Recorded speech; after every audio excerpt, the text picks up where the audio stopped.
दोस्तों, इस दुनिया में जो भी जन्म लेता है कि मृत्यु निश्चित होती है और सभी लोगों के जीवन में एक प्रश्न हमेशा सताता है कि आखिर मरने के बाद होता क्या है। और अगर आप लोगों ने इसके पीछे की सच्चाई को जान ली तो सच में आप शॉक्ड हो जाइएगा। दोस्तों, मरने के बाद क्या होता है इसका कोई साइंटिफिकली प्रूफ नहीं है, इसीलिए इसके बारे में हम लोग जानेंगे माइथोलॉजी के हिसाब से, यानी कि पौराणिक कथाओं के माध्यम से। और दोस्तों, हम लोग ये भी कवर करते चलेंगे कि अलग अलग प्रकार के धर्म मरने के बाद क्या होता है, इसके पीछे की सच्चाई के बारे में क्या कहते हैं। तो नमस्कार दोस्तों, मेरा नाम है कुंदन कुमार और आज का ये वीडियो स्पेशली उन लोगों के लिए होने वाला है जो मृत्यु से रिलेटेड सच्चाई को जानना चाहते हैं।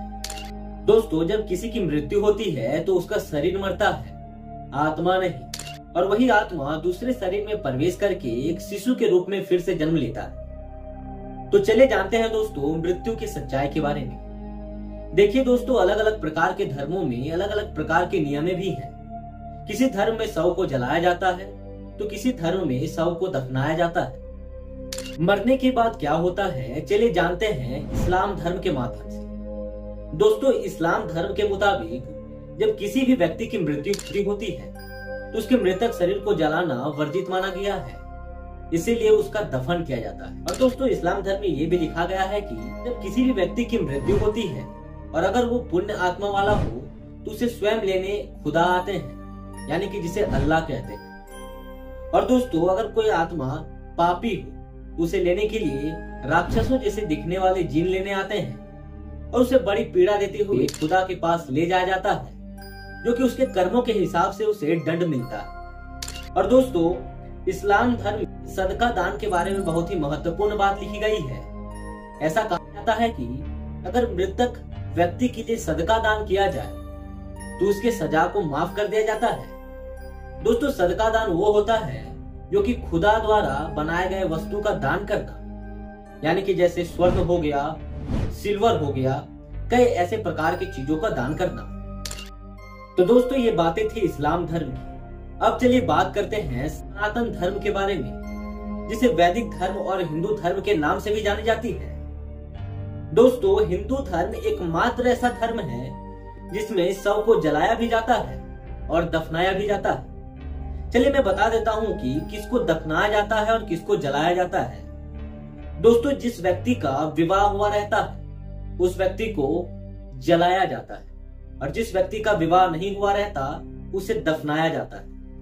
दोस्तों, हिंदू धर्म में ये मान्यताएं हैं कि जब किसी भी व्यक्ति की मृत्यु होती है और अगर मृतक शरीर पुण्य आत्मा वाला हो तो उसे स्वयं भगवान के दूत लेने आते हैं, लेकिन अगर वो पापी हो तो उसे यम के दूत लेने आते हैं, जो कि दिखने में काफी भयंकर और राक्षसों जैसे दिखते हैं। और उस आत्मा को बड़ी पीड़ा देते हुए वैतरणी नदी द्वारा उसे यम के पास ले जाया जाता है और यम उसके कर्मों के हिसाब से उसे दंड देते हैं। और दूसरी तरफ दोस्तों, जिस प्रकार इस्लाम धर्म में हम लोगों ने देखा कि दान की, सदका दान के बारे में, उसी प्रकार हिंदू धर्म में भी दान के बारे में काफी अच्छी अच्छी बातें लिखी गई है कि अगर मृतक शरीर के लिए कुछ दान किया जाता है तो वो उसे वहां काम देती है। जैसे कि जब कोई भी मृतक व्यक्ति के लिए गौ दान करता है तो गाय उसे वैतरणी नदी पार करवाने में मदद करती है। हिंदू धर्म में स्वर्ण दान करने से उसके पाप कम होते हैं। इसी प्रकार दोस्तों, अलग अलग प्रकार के दान करने से मृतक शरीर को लाभ प्राप्त होता है। दोस्तों, ये सारी बातें थी सनातन धर्म के बारे में। अब चलिए बात करते हैं ईसाई धर्म के माध्यम से कि मरने के बाद क्या होता है। दोस्तों, ईसाई धर्म में यह माना जाता है कि जब किसी भी व्यक्ति की मरण होती है तो उसे दफनाया जाता है, क्योंकि उसमें भी जलाना वर्जित माना गया है।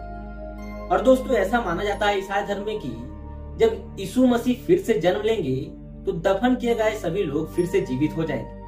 जो यीशु को मानते हैं उनको कभी भी कोई तरह का कठिनाई महसूस नहीं होगा और जब उनकी मृत्यु होगी तो उनके साथ हमेशा न्याय होगा। तो वीडियोस में इतनी ही थी। आई थिंक दैट आप लोगों को सब चीज में एक सेम नजर आई होगी कि मरने के बाद शरीर मरता है, आत्मा जीवित रहती है। इसमें सच्चाई भी हो सकती है, बट साइंटिफिकली ऐसा कोई देखा नहीं गया है। और अगर साइंटिफिकली बात किया जाए आत्मा के बारे में तो इसमें साइंस बोलती है कि आत्मा होती ही नहीं, जब एक व्यक्ति मरता है तो परमानेंटली मरता है, वो फिर से किसी रूप में जीवित नहीं लेता। और दोस्तों एक चीज मैं बताना चाहूंगा, अगर आप लोग मृत्यु से रिलेटेड सभी जानकारियां जानना चाहते हैं तो मैं लिंक में एक आपको किताब दे दूंगा जो कि सनातन धर्म से रिलेटेड है, जिसको गरुड़ पुराण के नाम से जाना जाता है। और ऐसा मान्यताएं हैं कि गरुड़ पुराण में मृत्यु से रिलेटेड सभी जानकारियां आपको मिल सकती है। तो बस दोस्तों वीडियो में इतना ही था।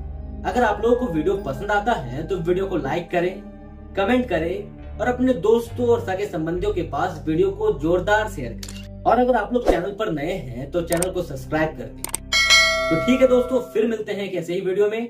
तो तब तक के लिए धन्यवाद और भारत माता की जय।